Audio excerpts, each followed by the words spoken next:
बीकानेर प्रत्याशी अर्जुन राम जी मेघवाल।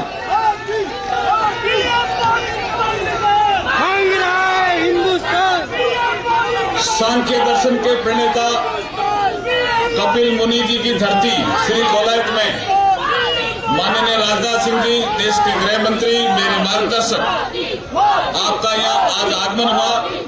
हम सब स्वागत करते हैं, वंदन करते हैं और अभिनंदन करते हैं कि मैं तो लोकसभा में अच्छी तरह से कार्रवाई संपादित कर पाया। उसका अगर कोई एकमात्र कारण है तो वो राजनाथ सिंह जी है। भाई साहब, राजनाथ सिंह जी, मैं बताना चाहता हूं कि हमारे लोकसभा में लीडर ऑफ द हाउस हमारे प्राइम मिनिस्टर नरेंद्र मोदी जी हैं, लेकिन deputy leader of the house हमारे राजनाथ सिंह जी हैं। मेरा निरंतर इनसे संवाद रहा, निरंतर इनसे संपर्क रहा और निरंतर इनसे मार्गदर्शन से इतने बिल हम इस कालखंड में पास करवा सके। महत्वपूर्ण बिल, महत्वपूर्ण योजनाएं हम इस कालखंड में लागू करा पाए। मैं एक और जानकारी आपको देता हूं, इस देश में अगर आतंकवाद और नक्सलवाद पे किसी ने नकेल कसी है तो वो नाम भी राजनाथ सिंह जी का पूरे देश में आता है। वो नाम भी राजनाथ सिंह जी का पूरे देश में ऊपर करके आता है। साथियों, मैं लंबी बात नहीं करूंगा, आपको राजनाथ सिंह जी को सुनना है, लेकिन 2-3 बातें इस कालखंड में श्री कोलायत क्षेत्र को मिली उसका जिक्र जरूर करूंगा। देखिए, बीकानेर से सांकला फाटा, ये बीकानेर जिले की पहली 4 लाइन इस कालखंड में मिली है 14 और 19 के बीच में कोलायत को। सांकला फाटा से फलोदी 2 लेन बहुत अच्छी रोड बनी है। सांकला फाटा से बज्जू बीकमपुर तक एनएच घोषित हो गया इसी कालखंड में, और टेकरी फाटा से आऊ तक भी एनएच घोषित हो गया। रोड का नेटवर्क तेजी से बढ़ा है। रेलवे के नेटवर्क में भी तेजी आई है। कुछ ठहराव बाकी है जो अगले कालखंड में हम निश्चित रूप से करेंगे। एक बहुत बड़ा सपना हमारा है कि सोलर हब और माइनिंग हब ये श्री कोलायत बन सकता है, और ये जो 2019 और 24 का कालखंड आने वाला है। और राजनाथ सिंह जी ने अपनी आंखों से अभी माइनिंग की एक्टिविटी देखी, सोलर के बारे में पूछा। इससे मुझे लगता है कि 19 और 24 के कालखंड में श्री कोलायत राजस्थान का सोलर हब और माइनिंग हब बनने वाला है।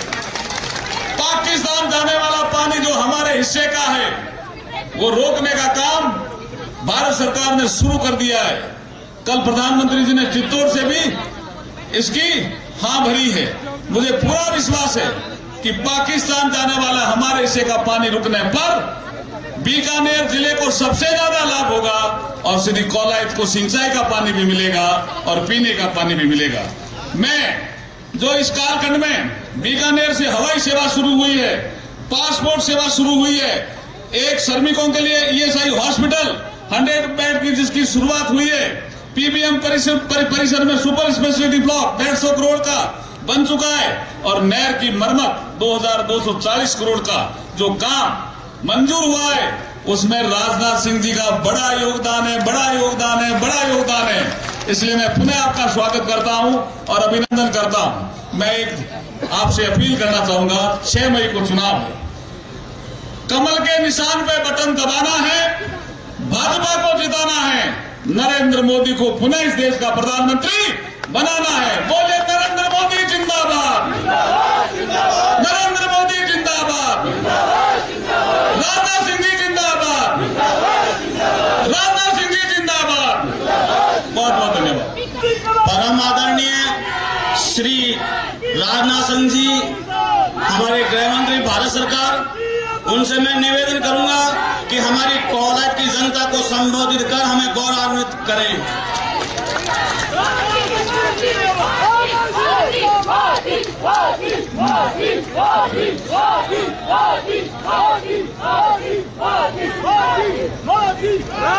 भारत सरकार के मंत्री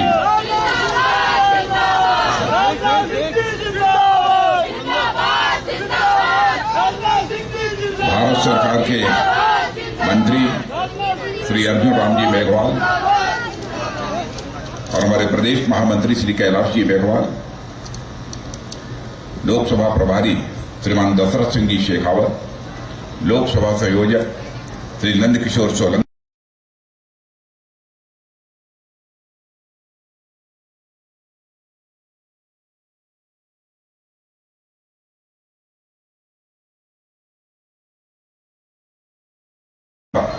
श्री विजेंद्र पूनिया संभाग विस्तारक, श्री ताराचंद जी सारस्वत प्रत्याशी श्री डूगरगढ़, ये प्रत्याशी रह चुके हैं, पूर्व प्रत्याशी। इस सभा में मौजूद मेरे सभी सम्मानित बहनों एवं भाइयों, वैसे बीकानेर में तो कई बार मैं सार्वजनिक सभाओं को संबोधित कर चुका हूं, लेकिन शायद इस स्थान पर इसके पहले मैं कभी नहीं आया था, पहली बार आया। फिर भी आप लोगों ने तालियां बजाकर स्वागत किया है, कमाल है।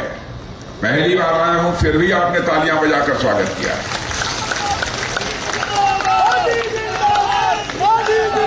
और आपने फूलों की हार भी पहनाकर स्वागत किया है।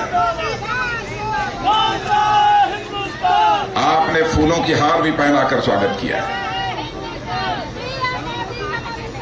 और बहनों भाइयों, आप जानते हैं भारत की परंपरा है और शिष्टाचार का तकाजा भी है, स्वागत और सलाम दुआ कभी एक तरफा नहीं होना चाहिए। इसलिए मैं भी अपनी तरफ से आप सभी बहनों भाइयों का हार्दिक अभिनंदन करता हूं, आप सभी का मैं स्वागत करता हूं। यदि आज आपके बीच आया हूं, यह श्रेष्ठ महापुरुषों की धरती है, यह बहुत बड़े महर्षि कपिल मुनि की धरती है, जहां से कि सांख्य दर्शन का शुभारंभ हुआ है। सांख्य दर्शन भारत की जितने भी दर्शन हैं उनमें एक महत्वपूर्ण दर्शन है, और इस दर्शन में विश्वास रखने वाले और इस दार्शनिक अवधारणा को अपने जीवन में अपनाकर आगे बढ़ने वालों की बहुत बड़ी तादाद हमारे हिंदुस्तान में, भारत में ही नहीं बल्कि सारी दुनिया में। ऐसी तपस्वियों की, बहादुरों की धरती बीकानेर को भी मैं शीश झुकाकर प्रणाम करता हूं। और बहनों भाइयों, आज मैं यदि आपके बीच आया हूं तो अर्जुन राम जी मेघवाल के लिए आया। अर्जुन राम जी मेघवाल का मैं समझता हूं कि आपसे परिचय कराने की मुझे कोई जरूरत नहीं है।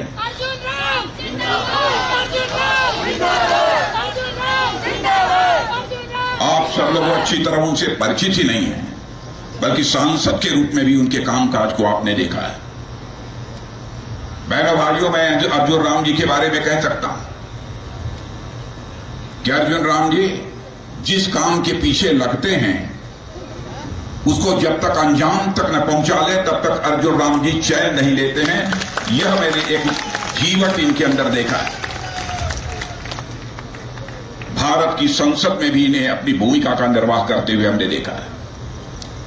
मैंने संसद में वह घड़ी भी देखी है जब दूसरी राजनीतिक पार्टियों के नेता गड़बड़ करने लगते हैं, तो उस समय लोगों को समझाना, ठीक तरीके से संसद में शांति कायम रखने के लिए उनको प्रेरित करने का काम यदि कोई करता है तो अर्जुन राम जी मेघवाल करते हैं।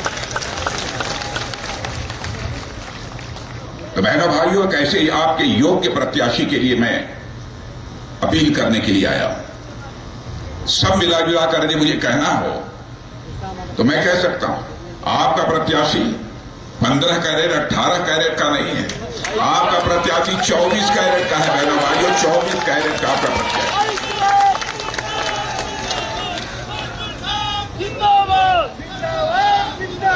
बहनों भाइयों, जो भी राजनीतिक जीवन में है, किसी के साथ भी किसी की ना इत्तेफाकी हो सकती है, कोई विरोध हो सकता है, किसी बात की नाराजगी हो सकती है, लेकिन विरोध करने वाले और नाराजगी व्यक्त करने वालों को मैं कहना चाहता हूं, राजनीति एक बड़े उद्देश्य को लेकर की जाती है। राजनीति केवल विधायक और सांसद बनने के लिए ही नहीं की जाती है। राजनीति केवल सरकार बनाने के लिए ही नहीं की जाती है। राजनीति की जाती है बहनों भाइयों तो देश बनाने के लिए राजनीति की जाती है, राष्ट्र बनाने के लिए राजनीति की जाती है। हमारी किसी बात को लेकर अर्जुन राम जी मेघवाल से नाराजगी हो सकती है, लेकिन वोट देने का जब वक्त आएगा हम ये विचार करेंगे कि जिस राजनीतिक पार्टी ने अर्जुन राम मेघवाल को सिंबल दिया है, क्या वह राजनीतिक पार्टी इस देश का भला कर सकती है कि नहीं कर सकती है? हम इस बड़े लक्ष्य को सामने रखकर हम अपना मतदान करेंगे। यही बड़प्पन है मेरे बहनों भाइयों, और मैं जानता हूं यह बड़प्पन बीकानेर के लोगों के खून में है। इसलिए मैं आप लोगों से मैं कहने आया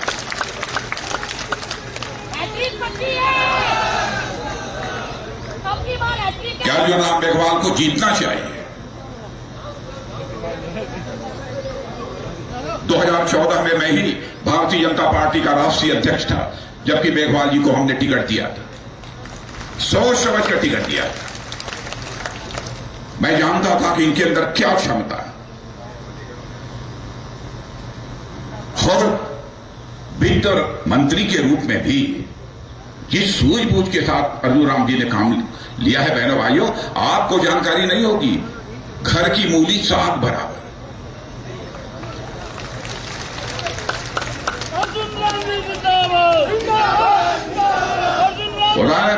घर की जो मुर्गी होती है उसको लोग कहते हैं साग बराबर।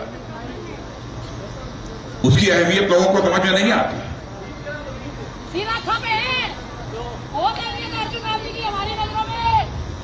इसलिए मैं कहना चाहता हूं बहनों भाइयों, और इसलिए भी अभी आप लोगों से अपील करने आया हूं कि 5 वर्षों तक केंद्र में नरेंद्र भाई मोदी के नेतृत्व में हमारी सरकार चली है।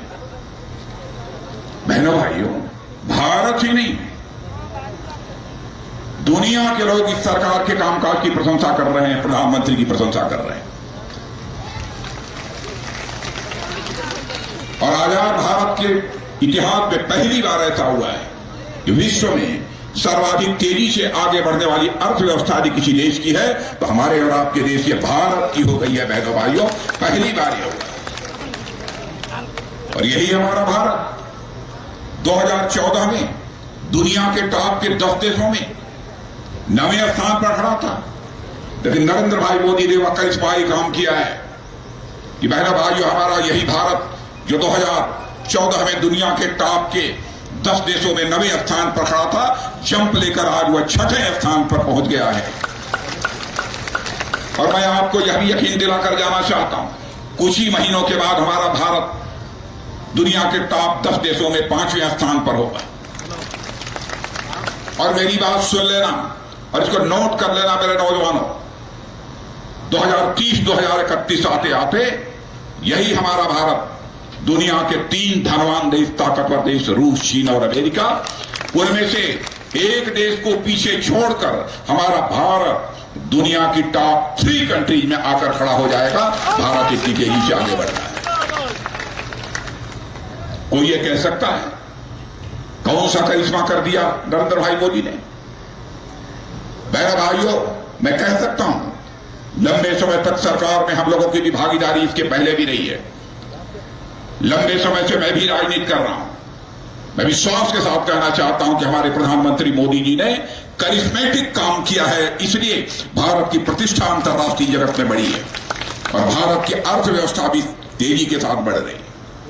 करिश्मेटिक काम किया है। यदि मैं आपके सामने सारे उदाहरण पेश करना प्रारंभ करूं, लंबा समय लगेगा। मैं 2-4 ही बातें आपके सामने रखना चाहता हूं, आपको अंदाज लग जाएगा क्यों भारत आगे बढ़ रहा है। कांग्रेस का शासनकाल था 2008 से लेकर 2014 तक। मेरे भाइयों, प्रधानमंत्री आवास योजना के अंतर्गत 6 वर्षों में केवल 25 लाख आवास बने थे, लेकिन हम लोगों ने 4.5 वर्षों के अंदर ही 1,30,00,000 आवास बनाकर लोगों के हवाले कर दिए। यह काम करने की एक शैली होती है। बैंकों के खाते खुलने का जहां तक सवाल है, जब से हम लोगों को आजादी हासिल हुई है तब से लेकर 2014 तक भारत में जितने परिवार रहते हैं, केवल 50% परिवारों के बैंकों में खाते खुले थे। कुछ ही महीनों के अंदर भारत के अंदर 100% परिवारों का बैंक खाता खोलने में किसी सरकार ने कामयाबी हासिल की है तो बहनों भाइयों, हम लोगों की सरकार ने कामयाबी हासिल की। दुनिया के दूसरे देशों के लोग ये पूछते हैं ये कैसे हुआ? दुनिया के किसी देश में इतने कम समय में 34 करोड़ लोगों के खाते खुल गए हों। मेरे बहनों भाइयों, कभी नहीं हुआ। इस कारण हमारा भारत आगे बढ़ रहा है। नेशनल हाईवे, अभी मैं जिस नेशनल हाईवे से आ रहा था, कांग्रेस के शासनकाल में ही नेशनल हाईवे 7, 8, 10, 12 किलोमीटर प्रतिदिन बनती थी। हम लोगों के शासनकाल में 32 किलोमीटर हाईवे प्रतिदिन बनती है। इसलिए हमारा भारत तेजी के साथ आगे बढ़ा। इसीलिए मैं आप लोगों से अपील करने आया हूं, बहनों भाइयों, इस बार आप लोग फिर से नरेंद्र भाई मोदी को भारत का प्रधानमंत्री बनाइए। और मैं जानता हूं कि आप लोगों ने मन बना लिया है। ये कांग्रेस के लोग आपकी आंखों में धूल झोंक रहे हैं। कुछ ही दिन पहले विधानसभा का चुनाव हुआ, सरकार बन गई। सरकार के बारे में मैं कुछ नहीं कहना चाहता, भले ही हमारी केंद्र में सरकार हो, चाहे राजस्थान में भले ही कांग्रेस की सरकार आ गई हो। मैं यकीनन कहना चाहता हूं कि जो भी मदद करने की आवश्यकता होगी, हम जनता के हित को ध्यान में रखकर हम इस सरकार की पूरी मदद करेंगे। हम लोग छोटे मन के लोग नहीं हैं कि हमारी सरकार दिल्ली में है और यहां सरकार कांग्रेस की है, इसलिए हम इस कांग्रेस की सरकार की मदद न करें। लेकिन कम से कम यहां की राज्य की जो सरकार है, उसने जो वादे किए थे इनकी पार्टी ने, कांग्रेस ने, वादों को तो पूरा करना चाहिए। मैं आपसे पूछना चाहता हूं, कहा था कि 2 लाख रुपए तक का कर्ज माफ कर देंगे, हो गया माफ? यह भी कहा था कि बेरोजगार नौजवानों को रोजगार का अवसर देंगे, मिल गया? मैं नौजवानों से पूछना चाहता हूं, किसी नौजवान को रोजगार का अवसर मिला है या नहीं मिला है? बहनों भाइयों, ऐसे ही नेताओं की कथनी और करनी में अंतर होने के कारण भारत की राजनीति में विश्वास का संकट पैदा हुआ है। और भारतीय जनता पार्टी ने इस विश्वास के संकट को एक चुनौती के रूप में स्वीकार किया है। हम वही कहेंगे जो करेंगे। बहनों भाइयों, हम आपकी आंखों में धूल झोंक कर राजनीति नहीं करेंगे। हमको राजनीति करनी होगी तो आपकी आंखों में आंख डालकर हम राजनीति करेंगे।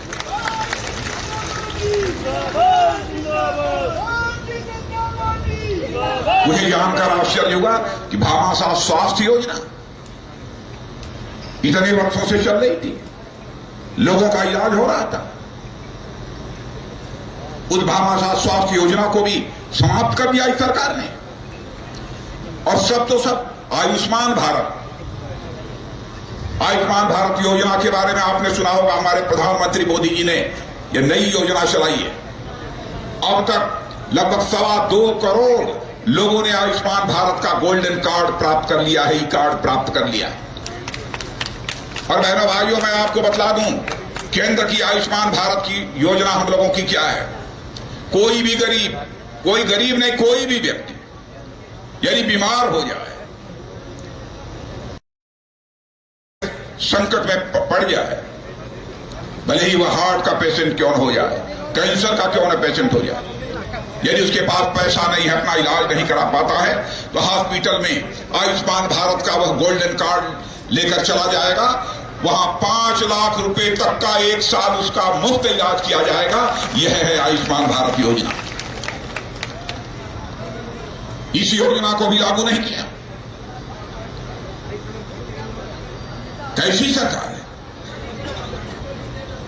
बहनों भाइयों, पूरे भारत के राजनीतिक इतिहास के पन्नों को पलटकर आप देखिए, कांग्रेस ने वादे बहुत किए हैं लेकिन अपने वादों को पूरा नहीं किया। आंशिक रूप से भी अपने वादों को पूरा कर दिया होता तो आज हमारा भारत दुनिया का सबसे धनवान देश बन गया होता, सबसे बलवान देश बन गया होता। ये कभी नहीं पूरा किया। कहते रहे कुछ, करते रहे कुछ। अब कहते क्या है? गरीबी दूर करेंगे। पंडित जवाहरलाल नेहरू भी कहते थे गरीबी दूर करेंगे। इंदिरा जी भी कहती थी गरीबी दूर करेंगे। गरीबी हटाओ, इंदिरा बचाओ। राजीव गांधी आए, उन्होंने भी कहा कि गरीबी हटाओ। अब राहुल गांधी आ गए, भी कहते हैं गरीबी हटाओ। गरीबी हटी नहीं, क्योंकि गरीबी का ग भी इन्होंने नहीं पढ़ा है। क्या गरीबी हटाएंगे? लेकिन मैं आपको उदाहरण देना चाहता हूं। अमेरिका का माना जाना एक थिंक टैंक है, संस्था है, जिसका नाम है ब्रुकिंग इंस्टीट्यूट। बहनों भाइयों, उसकी रिपोर्ट है, हमारी रिपोर्ट नहीं है, भाजपा की रिपोर्ट नहीं है। उसने कहा है कि 2016 में जब मैंने भारत में सर्वे किया था तो 12.5 करोड़ लोग ऐसे थे जो कि गरीबी के गंभीर संकट से गुजर रहे थे। लेकिन जब 2019 में जाकर सर्वे किया तो हम लोगों ने पाया 7.5 करोड़ लोग गंभीर गरीबी के संकट से बाहर हो गए हैं और भारत में गरीबों की संख्या 5 करोड़ रह गई है। ये मेरा आंकड़ा नहीं है, ये उनका आंकड़ा है। मैं कांग्रेस के दोस्तों से पूछना चाहता हूं, गरीबी कैसे दूर की जाती है? यह कला यदि किसी को सीखनी है तो मोदी जी से वो इसके कला सीख सकता है। बार बार गरीबों की बात करते हैं और मैंने भाइयों, हमारा तो निश्चित मानना है जिस दिन यह भारत कांग्रेस मुक्त हो जाएगा उसी दिन हमारा भारत भी यह गरीबी मुक्त हो जाएगा। अभी हाल में देखा होगा कि इन्होंने अपना घोषणा पत्र जारी किया। उसमें कहा है कि यदि हमारी सरकार बन गई तो हम राष्ट्रद्रोह का कानून समाप्त कर देंगे। मैं राजस्थान के बहनों भाइयों से, बीकानेर के लोगों से पूछना चाहता हूं, क्या राष्ट्रद्रोह का कानून समाप्त कर देना चाहिए? कोई भारत देश को तोड़ने की कोशिश करे, भारत को कमजोर करने की कोशिश करे तो उसे समाप्त कर देना चाहिए। बहनों भाइयों, हमारा बस चले तो हम इस राष्ट्रद्रोह के कानून को इतना सख्त बना दें कि राष्ट्रद्रोही की कानून की याद आते हैं रूह कांप जाए।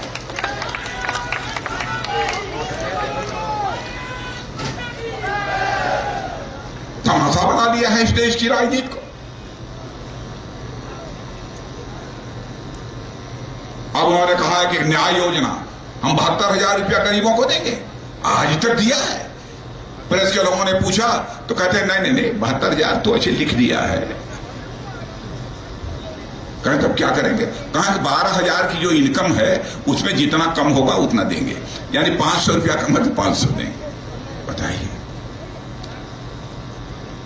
जनता की आंखों में बराबर धूल झोंक कर राजनीति। और मैंने भाइयों, मैं यह भी कहना चाहता हूं, भारत तो आगे बढ़ ही रहा है लेकिन भारत अब कमजोर भारत नहीं रहा है। भारत अब दुनिया का ताकतवर देश बन चुका है।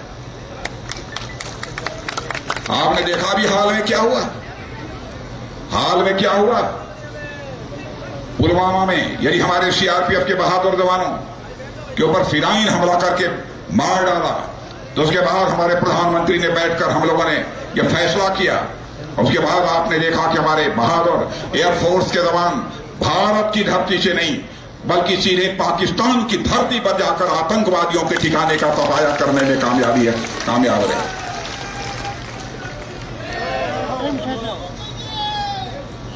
अब ये कहते हैं कि साहब ये भाई तंत्र, अब ये कहते हैं कि यह बताइए कि हमारे एयरफोर्स के जवान गए थे तो वहां पर कितने आतंकवादियों को मारा, कितने को मारा? अरे बहनों भाइयों, 2-4 हो तब न बतलाएं। अब ढेर सारे इतने हैं तो कैसे बताएं कितने को मारा? और मैं आप लोगों से पूछना चाहता हूं, क्या हमारे सेना के जवानों को उनको मारने के बाद वहां थोड़ी देर खड़े होकर गिनना चाहिए था? 1 2 3 4 5।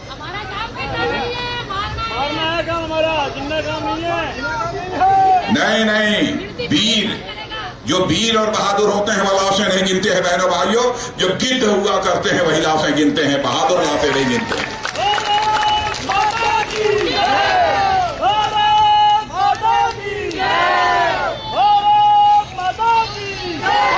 और यह भी कहते हैं कहते क्या? अरे भाई, मान लिया कि हमारे एयरफोर्स के जवानों ने मारा आतंकवादी को, मान लिया, लेकिन इसका श्रेय आप नरेंद्र भाई मोदी को क्यों देते हैं?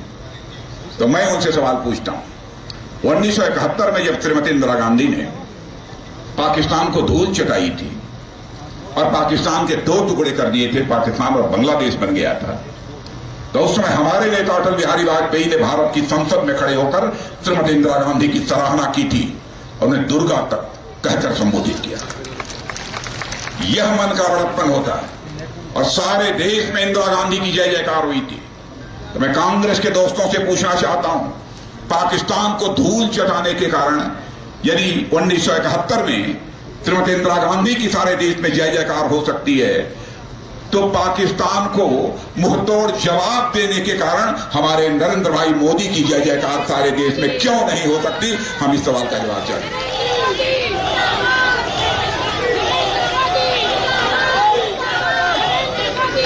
भाइयों, इसका कोई जवाब नहीं है, कोई जवाब नहीं।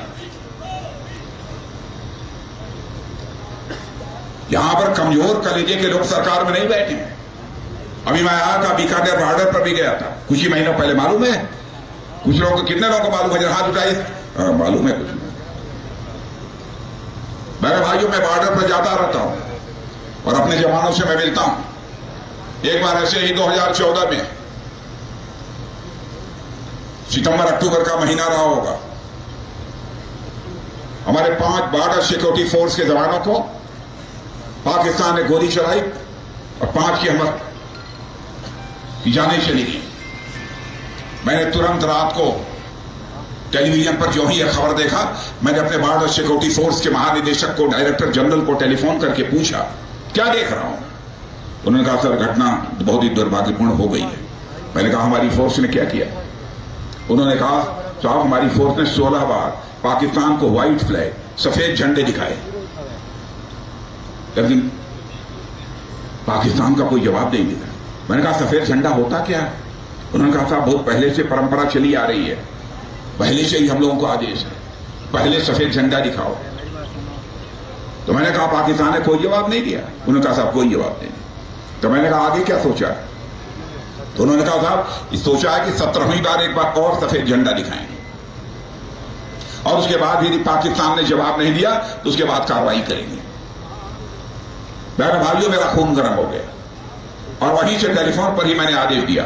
मैंने कहा, मेरा स्टैंडिंग ऑर्डर है, एक तो 17वीं गोली, 17वीं बार व्हाइट फ्लैग नहीं दिखाया जाना चाहिए पाकिस्तान को, और आगे तक के लिए हमारा आदेश है कि पहली गोली तो भारत की तरफ से नहीं चलनी चाहिए, लेकिन उधर से यदि एक भी गोली चल जाती है तो भारत की गोलियों को गिना नहीं जाना चाहिए। बहनों भाइयों, सीमा पर हालात बन गए।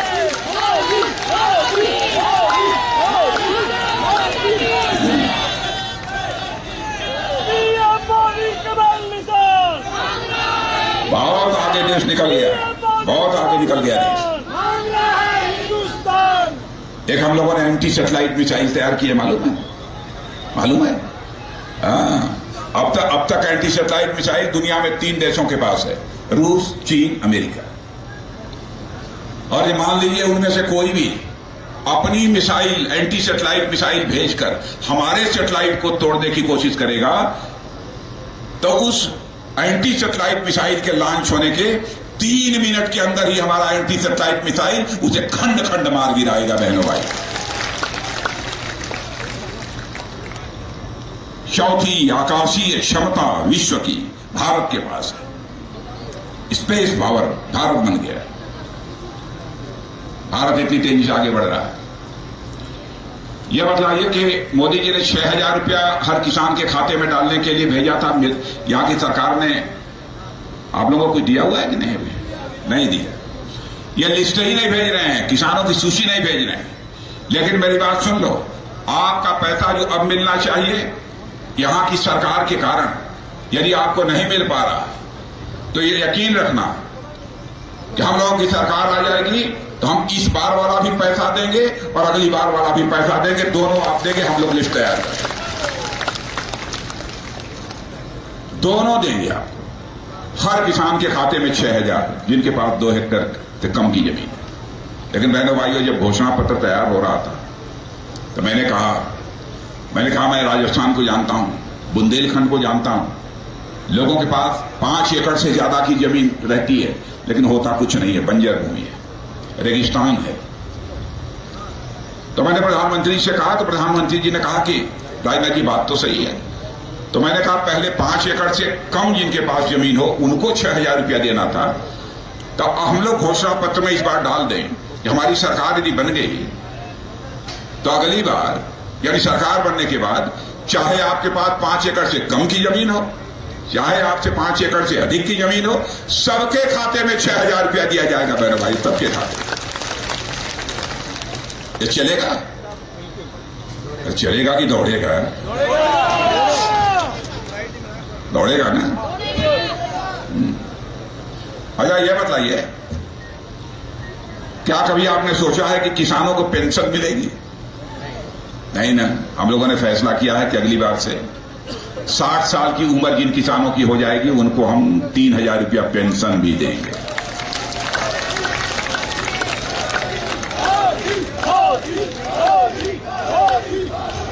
और इतना ही नहीं, कुछ आपको साल में 100 रुपया या कुछ ऐसा होगा, कुछ जमा करना पड़ेगा। यह है, उसके साथ शर्त है। और साथ ही मैं छोटे जो दुकानदार हैं उन दुकानदारों को भी पेंशन देंगे। बहुत बढ़िया, बहुत बढ़िया। छोटे दुकानदारों को, और दुकानदारों के व्यापारियों के लिए व्यापार कल्याण बोर्ड भी केंद्र में बनाएंगे। कोई भी आपकी शिकवा शिकायत हो, सीधे बोर्ड में जाइए, बोर्ड सीधे सरकार से संवाद करेगा और आपकी समस्या का समाधान करेगा। यह भी चलेगा, दौड़ेगा। अच्छा ये बताओ, किसान क्रेडिट कार्ड आप लोगों के पास है? किसान क्रेडिट कार्ड तो हाथ उठाइए, कितने लोगों के पास है? देखना चाहता हूं, बहुत लोगों के पास है। कर्ज लेते हैं आप, उस पर कितना ब्याज देते हैं, कितना सूद देते हैं? हाथ उठा के बताइए, किसान क्रेडिट कार्ड पर कितना ब्याज देते हैं? 4%। तो मेरे भाइयों, मेरे किसान भाइयों, अब कान खोल कर सुन लो। अगली बार जो हमारी सरकार आप बनाने जा रहे हो, सरकार बन जाने के बाद यदि हमारा किसान क्रेडिट कार्ड पर 1 लाख रुपए तक का कर्ज लेगा तो 5 वर्षों तक 0% ब्याज दर पर उसे कर्ज मिलेगा।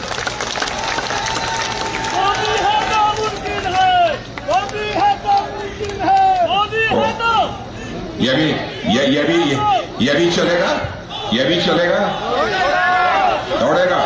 तो बहनों भाइयों ने सब दौड़ेगा। तो एक बार सारे लोग हाथ उठाकर या ताली बजाकर यह संदेश दे दीजिए कि हमारे अर्जुन राम जी मेघवाल भारी मतों से जीत कर भारत की संसद में पहुंचे।